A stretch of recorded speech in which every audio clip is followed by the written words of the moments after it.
사랑하는 성도 여러분, 신앙생활을 하는 우리 모두의 가장 큰 소망은 하나님과 더욱 가까워지는 것일 것입니다.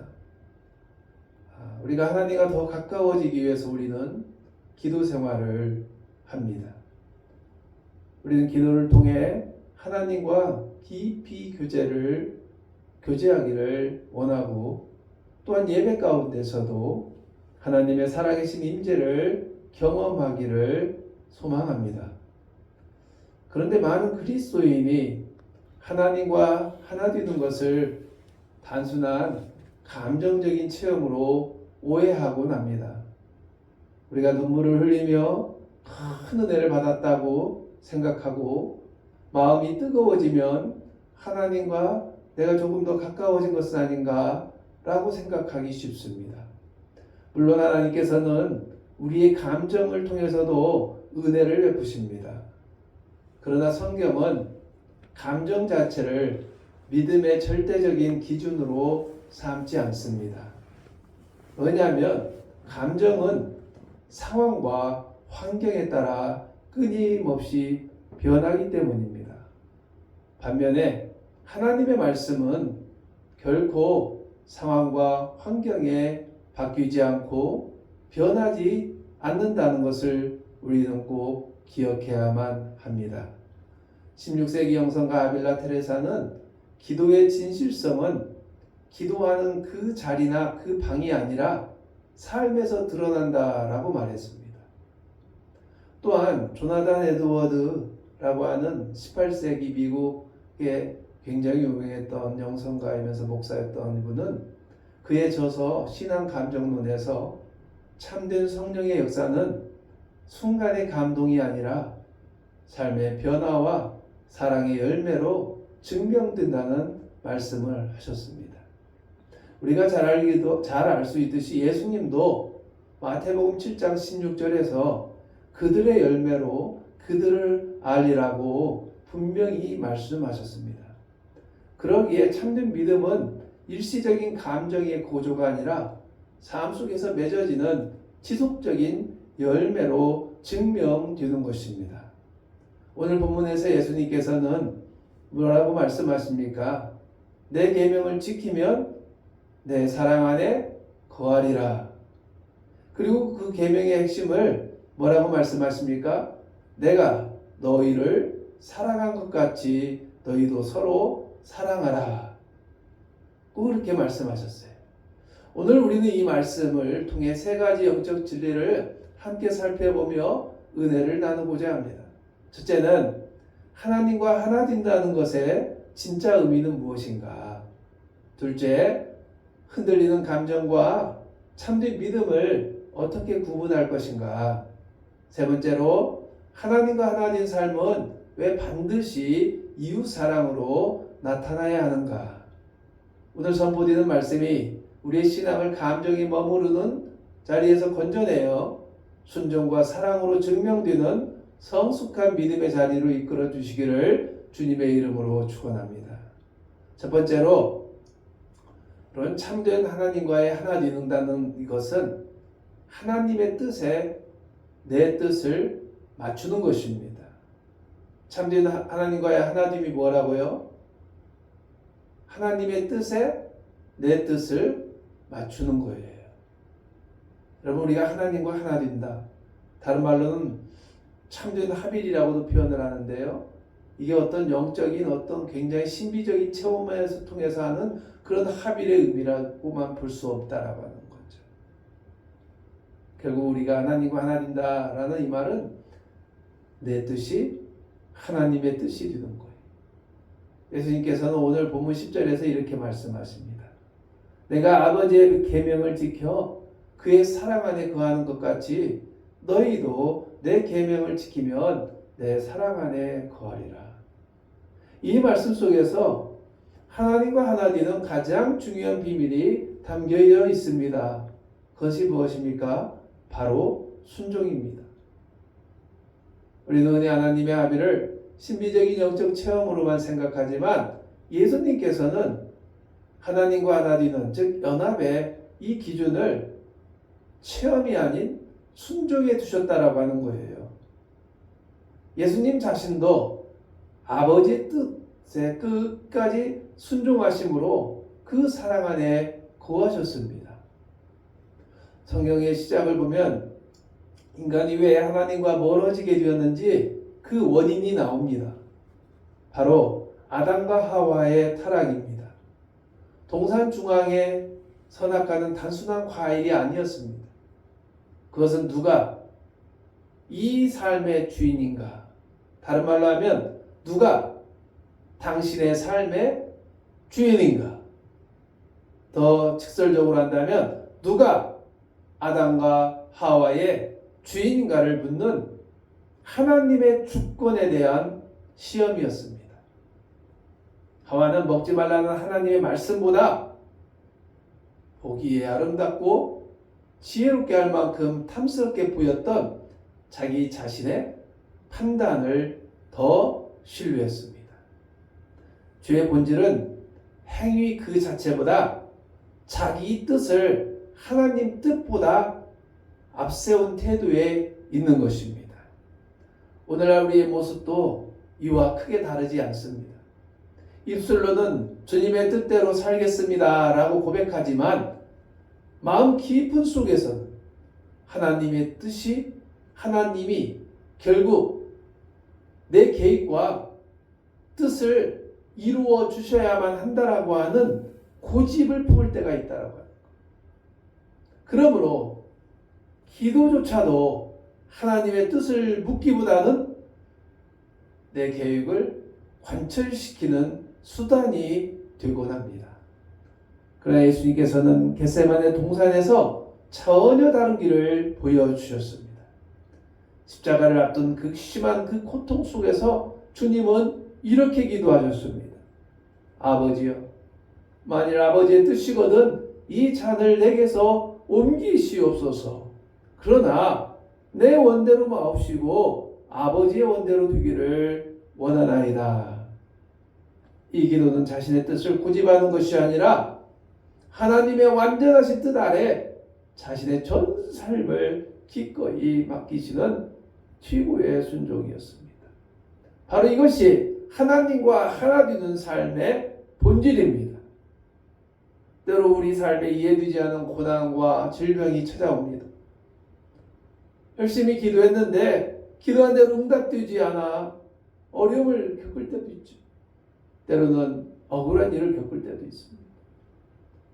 여러분, 그런데 바로 그때가, 바로 그 순간이 우리의 시험대에 오르는 시간이라고 하는 것을 꼭 기억해야만 하는 것입니다. 내 뜻을 끝까지 주장할 것인가?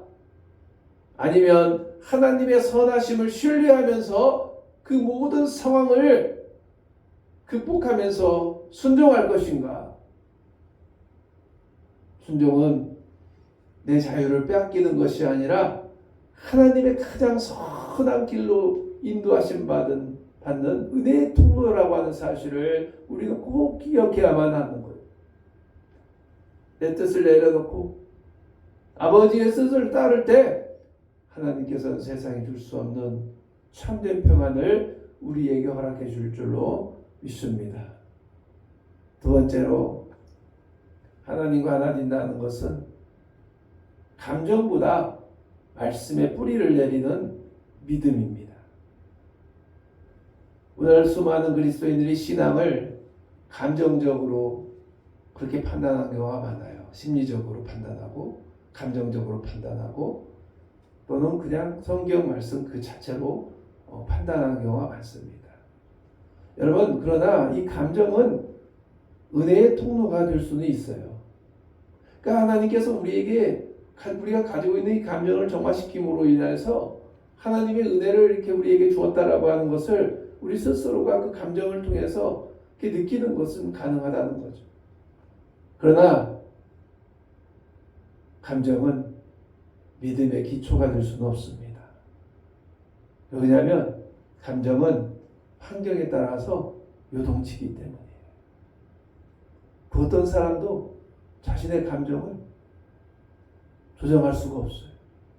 그 어떤 사람도 완벽하게 자신의 감정을 통제할 수 없다라고 합니다. 여러분 실제로 오늘 한국교회 안에 문제가 생겨난 현장을 가만히 들여다보면 이런 성도들이 부흥회를 통해서 또 특별 집회를 통해서 큰 감정적인 은혜를 받은 직후일 때가 참 많습니다. 그런 집회 때만에는 서로 뜨겁게 기도하고 서로 용서하고 그런 어떤 역사들이 막 일어나는 것 같아요. 관계가 회복된 것 같아요. 그러나 그 문제는 그 감정이 폭풍우가 지나간 다음이에요. 집회가 끝나고 난 이후에 변하지 않는 차가운 나의 마음, 여전히 내 안에 맴돌고 있는 미움에 대한 감정들, 내가 뭔가 손해봤다라고 하는 생각들, 이런 것들이 내 마음을 계속해서 어지럽히게. 또 내 삶은 여전히 산적한 문제들이 있어요. 집회가 끝나면 내 문제가 다 해결되었을 거라고 하는 생각으로 충만해 있었는데 오히려 상황이 더 악화되는 그런 삶의 현장 앞에서 며칠간 받았던 하나님의 그 은혜는 눈 녹듯이 다 쏟아져가지고 그 실제를 찾을 수도 없고 오히려 우리의 마음은 더 강팍해지거나 우리의 마음 안에 더 큰 짜증들이 몰려오고 그것을 통하여서 교인들과의 아주 작은 말 한마디에도 상처를 받고 또 서로 상처를 주면서 서로 오해가 되고 서로 감정적 대립으로까지 나갈 때도 있더라고요. 조나 에드워즈는 참된 성령의 역사는 시간이 지나도 사라지지 않는 인격의 변화로 나타난다고 말했어요. 그러니까 하나님을 더욱 사랑하게 되고 주를 더욱 미워하게 되고 이웃을 향해 마음을 열게 될 때 비로소 그 감정이 참된 믿음의 열매가 된다라고 하는 것을 말씀하고 있는 거예요. 사도 바울은 갈라디아 교회 성도들 향해 안타까운 마음으로 이런 말씀을 전했습니다. 갈라디아서 4장 15절에 너희의 복이 지금 어디 있느냐. 이 말씀이 뭐냐면요. 한때는 바울을 위해서라면 자신들의 눈이라도 빼어줄 만큼 뜨거웠던 갈라디아 교회 성도들이었습니다. 그런데 그 갈라디아 성도들이 말씀에 굳게 서지 못하자 그 뜨거웠던 신앙의 감정은 순식간에 사라져버리고 다시금 과거에 가졌던 그 율법주의적인 신앙으로 회귀되었는 것을 바울은 보게 됩니다. 여러분 홍해를 건널 때 춤추며 찬양했던 이스라엘 백성들의 그 모습을 우리는 상상할 수가 있죠. 하나님께서 그 모세를 통하여서 그 엄청난 홍해를 갈랐어요. 이때 이스라엘 사람들은 얼마나 감정적으로 큰 충격을 받았겠습니까? 하나님의 살아계심과 하나님의 역사하심을 그들의 눈앞에서 봤습니다.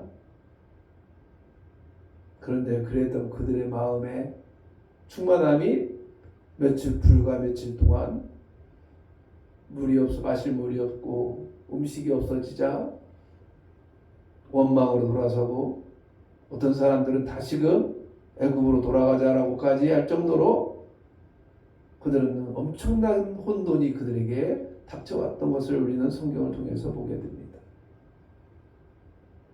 참된 믿음은 환경이 바뀌고 감정이 식어도 변함없이 하나님의 약속을 붙드는 것입니다. 믿음의 조상 아브라함은 갈 바를 알지 못했지만 오직 하나님의 말씀을 신뢰함으로 한 걸음을 내딛었습니다. 아브라함에게 무슨 하나님이 감정적으로 막 어떤 비전을 보여주고 뜨거움도 주고 막 그렇게 하지 않았어요. 우리 예수님 역시 광야에서 사탄의 시험을 받으실 때 감정이나 어떤 초자연적인 기적으로 대항하지 않았다는 것을 우리는 분명히 알아야 합니다. 성경을 보면 예수님은 그 사탄의 그 유혹 앞에 뭐라고 말씀하냐 항상 이 말씀을 했었어요.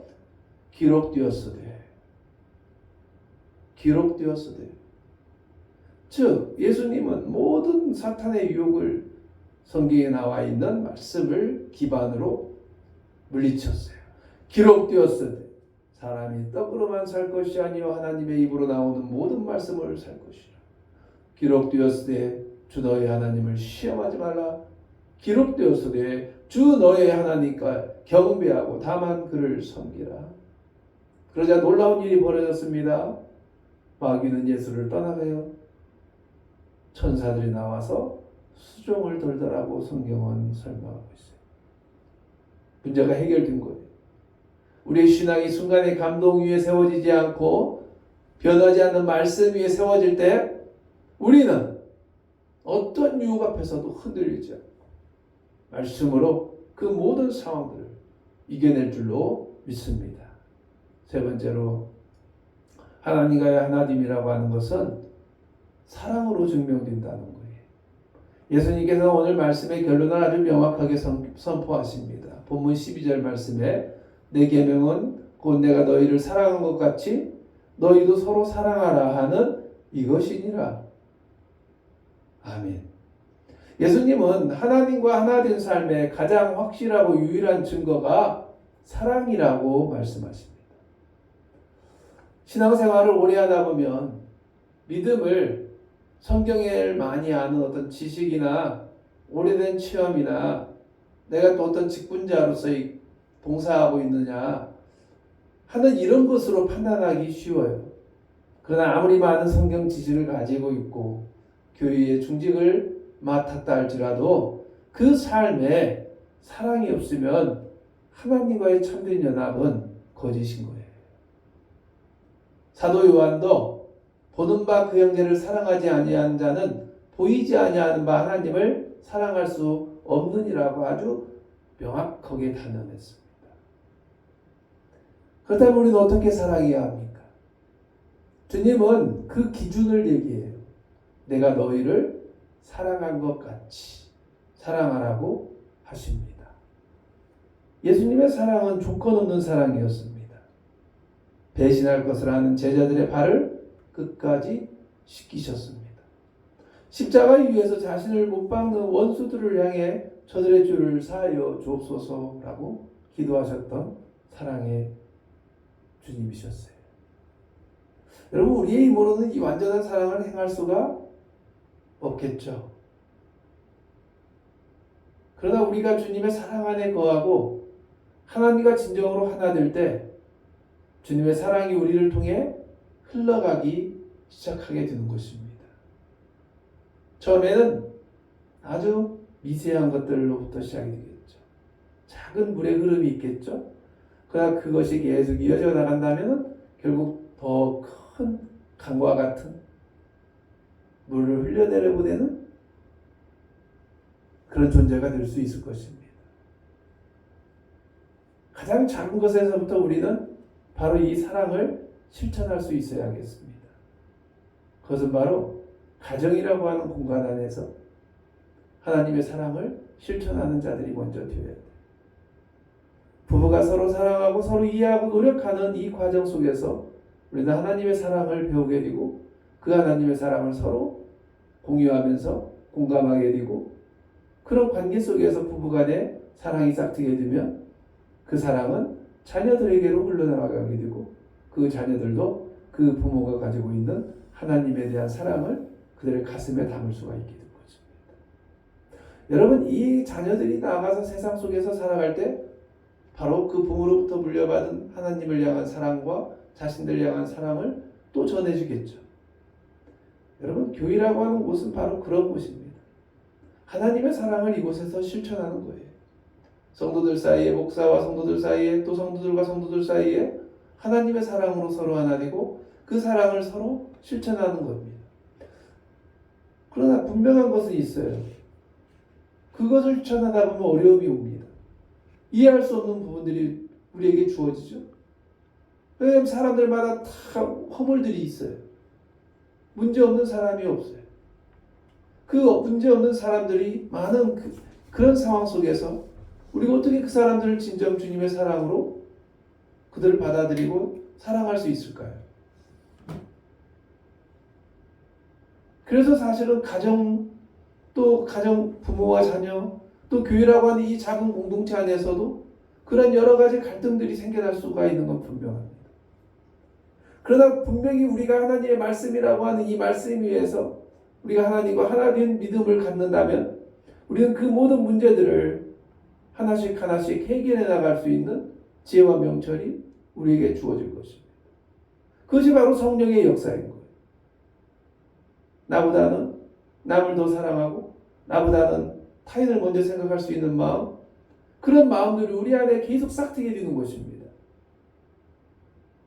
교회에서 서로를 사랑하지 못하는 자들이 어떻게 세상에 나가서 세상 사람들을 주님의 사랑으로 사랑한다고 할 수 있을까요? 결국 이 사랑이라고 하는 것은 우리 현실의 삶 속에서 실천되어져 나가야 하는 거예요.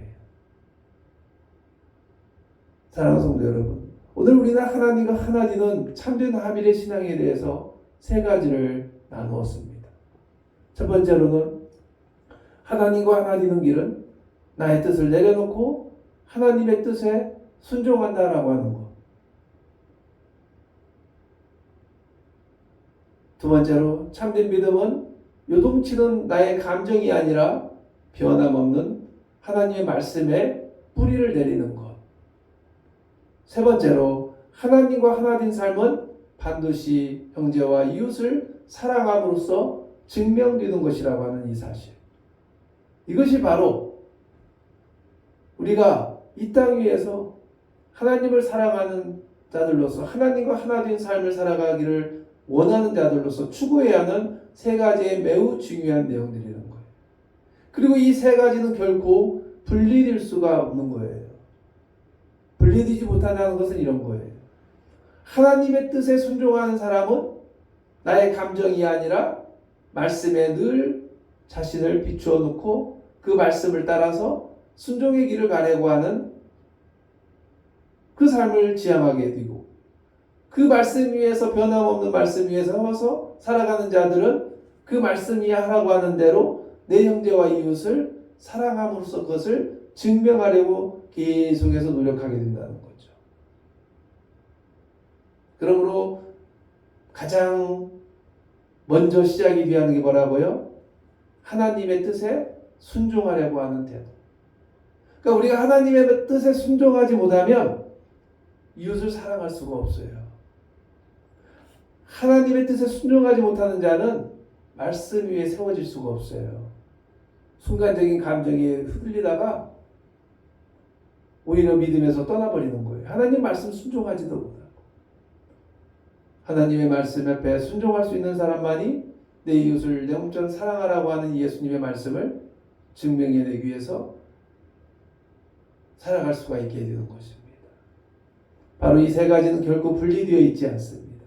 성부, 성자, 성령 하나님이 삼위의 일체로 하나 되어 있듯이 바로 이 세 가지는 우리의 삶을 이끄는 원동력이기도 하며 우리의 믿음의 방향성을 날마다 제시해 나가는 방향성이기도 하고 목적이기도 하는 것입니다. 여러분, 오늘 우리는 이제 이 예배의 자리를 떠나서 다시 치열한 삶의 현장으로 나아갑니다. 내일부터 우리의 신앙은 교회 안이 아니라 우리의 가정과 직장입니다. 우리가 이웃과의 관계 속에서 이제 시험을 또 받게 될 것입니다. 그때 오늘 받은 은혜가 또 관념에 머물러 있으면 안 돼요. 관념에 머물지 않고 순종으로, 그 순종이 이웃을 향한 구체적인 사랑으로 나타나기를 소망합니다.